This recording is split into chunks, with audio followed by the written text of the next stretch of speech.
देखिए इसमें लॉन्ग क्या पूछा है, शॉर्ट आंसर में 1 से 20 तक लघु उत्तर ये है और 10 का ही आपको उसमें उत्तर देना था। चलिए यहाँ पे देखिए कि पहला क्वेश्चन क्या है, एक बिंदु पर के विद्युत विभव से आप क्या समझते हैं। पहला क्वेश्चन था, इसको स्क्रीनशॉट ले लीजिएगा, इसका पीडीएफ नहीं मिल पाएगा। एक बिंदु पर के विद्युतीय विभव से आप क्या समझते हैं, what do you mean by electric potential at a point. Screenshot लेते जाना। क्वेश्चन नंबर 2, सभी क्वेश्चन स्क्रीनशॉट लेते जाइए। स्थिर विद्युत बल के लिए कूलॉम का नियम, right Coulomb's law for electrostatic force. जहां नहीं दिख रहा है वहां पे मैं पढ़ दे रहा हूं, right Coulomb's law for electrostatic force. ठीक है, नेक्स्ट क्वेश्चन, क्वेश्चन नंबर 3, सभी को शेयर कीजिए, आप लोग सभी को शेयर कर दें। समविभवी तल से आप क्या समझते हैं, समविभवी तल से आप क्या समझते हैं। सभी का दे दूंगा, सभी सब्जेक्ट का दे दूंगा, टेंशन नहीं लो, हिंदी हो, इंग्लिश हो, फिजिक्स हो, केमिस्ट्री हो, हिस्ट्री हो, सभी का दे दूंगा। What do you mean bye equipotential surface, Shambhavi तल से आप क्या समझते हैं। What do you mean bye equipotential surface. ठीक है, क्वेश्चन यहाँ पे दे दिया, मैथ का भी दे दूंगा गाइज, मैथ का क्वेश्चन आ चुका है तो मैथ का थोड़ा सोल्यूशन करूंगा, उसके बाद आपको दे दूंगा क्वेश्चन। क्वेश्चन नंबर 4, विद्युतीय द्विध्रुव आघूर्ण की परिभाषा और एसआई मात्रक लिखें। आप लोग स्क्रीनशॉट लेते चले। 4 याद है तो अच्छी बात है। विद्युतीय द्विध्रुव आघूर्ण की परिभाषा और एसआई मात्रक लिखें। Right the definition and SI unit of electric dipole moment. Question number 4 हो गया। टेलीग्राम कैसे, टेलीग्राम का लिंक डिस्क्रिप्शन में दिया हुआ है, आप वहां से जुड़ सकते हैं टेलीग्राम से। अपवाह वेग से क्या समझते हैं, what do you mean by drift velocity. Next question, question number 6, विभव मापी के दो उपयोग को लिखें। Write two usages of potentiometer. चलिए बहुत अच्छे। क्वेश्चन नंबर 6 स्क्रीनशॉट लेते जाना है। विभव मापी के दो उपयोग को लिखें। Write two usages of potentiometer. आप क्या समझते हैं, what do you mean by Lorentz force. Lorentz बल से आप क्या समझते हैं, सब्जेक्टिव का यहाँ पे करवा रहा हूं। लॉरेंस बल से आप क्या समझते हैं, what do you mean by Lorentz force. Next है एम्पियर की परिभाषा लिखिए, एम्पियर की परिभाषा लिखिए। क्वेश्चन नंबर 8 है शंट के दो उपयोगों को लिखें। Write two usages of shunt. Screenshot लेते जाइए आप लोग। Write two usages of shunt, shunt के दो उपयोगों को लिखें। चलिए 9 क्वेश्चन हो गया। अब बढ़ते हैं अगले क्वेश्चन की ओर। चलिए अगला क्वेश्चन है क्वेश्चन नंबर 10, धात्वीय प्रतिघात से आप क्या समझते हैं। धात्वीय प्रतिघात से आप क्या समझते हैं, what do you mean bye capacitive reactance. What do you mean bye capacitive reactance. Question number 11, अपवर्तनांक की दो परिभाषाओं को लिखें। क्योंकि लड़के क्या करते हैं, लेते हैं और दूसरे को फैला देते हैं, इससे दिक्कत हो जाता है। अपवर्तनांक की दो परिभाषाओं को लिखें, स्क्रीनशॉट लेते जाइए। Write two definition of refractive index. अपवर्तनांक की दो परिभाषाओं को लिखें। Write two definition of refractive index. चलिए बहुत अच्छे। क्या अपवर्तनांक की दो परिभाषाओं को लिखे। Write two definition of refractive index. Next question है क्वेश्चन नंबर 12, बर्न विक्षेपण क्षमता की परिभाषा लिखिए। बर्न विक्षेपण क्षमता की परिभाषा लिखिए। Right the definition of dispersive power. ठीक है, परिभाषा लिखें। क्वेश्चन नंबर 13, ये आपका शॉर्ट आंसर चल रहा है, उसका लॉन्ग आंसर भी इसी में दे रहा हूं। ठीक है, हाँ, प्रकाशीय पथ से आप क्या समझते हैं, what do you mean bye optical पथ।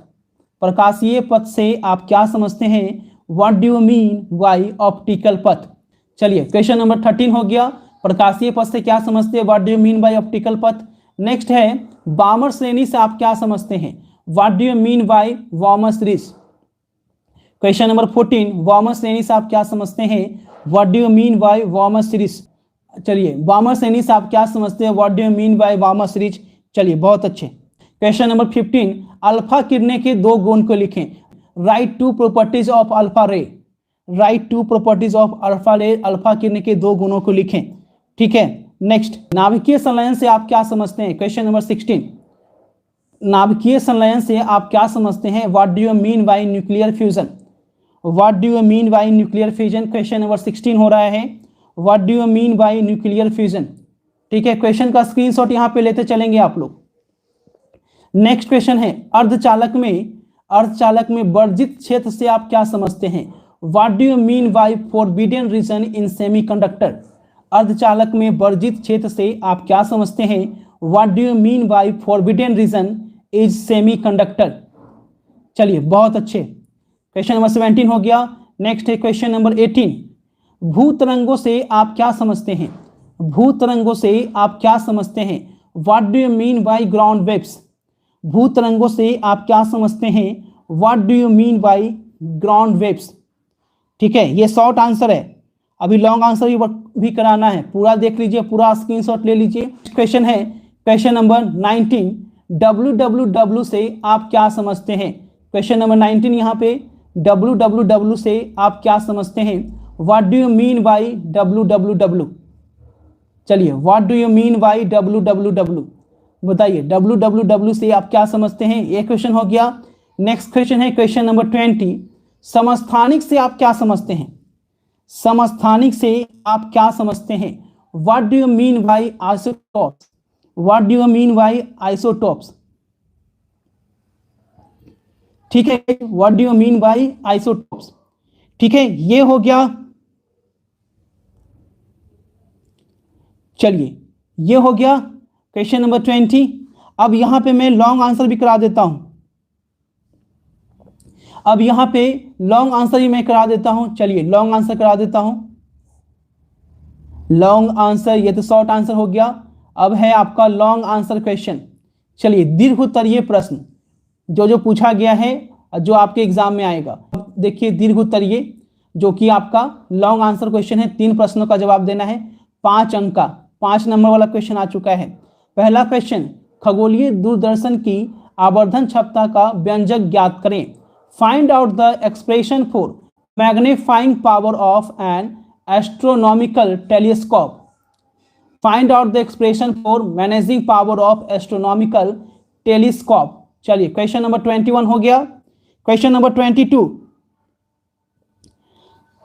क्वेश्चन नंबर 22, वन विक्षेपण रहित विचलन के लिए आवश्यक शर्त को ज्ञात करें। Find out the necessary condition for deviation without dispersion. One विक्षेपण रहित विचलन के find out the necessary condition for deviation without dispersion. ठीक है, next question, question number 13। Kirchhoff के नियम को लिखिए। किर्चहॉफ के नियम को लिखिए और व्हीटस्टोन ब्रिज के लिए आवश्यक संतुलन शर्त स्थापित करें। चलिए, write Kirchhoff laws and establish the necessary balance condition. ठीक है, व्हीटस्टोन ब्रिज। चलिए, बहुत अच्छे, क्वेश्चन नंबर 23 हो गया। क्वेश्चन नंबर 24, स्थिर वैद्युतिकी में गॉस का प्रमेय को लिखें और इसे सिद्ध करें। Right Gauss theorem in electrostatic and prove it. ठीक है, स्थिर वैद्युतिकी में गॉस का प्रमेय को लिखें। Right Gauss theorem in electrostatic and prove it. चलिए, बहुत अच्छे। क्वेश्चन नंबर 25, अक्षीय स्थिति में किसी क्षण चुंबक के कारण चुंबकीय क्षेत्र के लिए व्यंजक प्राप्त करें। अक्षीय स्थिति में क्षण चुंबक के कारण चुंबकीय क्षेत्र के लिए व्यंजक प्राप्त करें। Find out the expression for magnetic field due to bar magnet at end on position. Question number 25 हो गया। ठीक है, नेक्स्ट क्वेश्चन है क्वेश्चन नंबर 26। प्रकाश उत्सर्जन डायोड का वर्णन करें। Explain light emitting diode. Explain light emitting diode, LED. तो ये टोटल क्वेश्चन सब्जेक्टिव के मैंने करा दिए।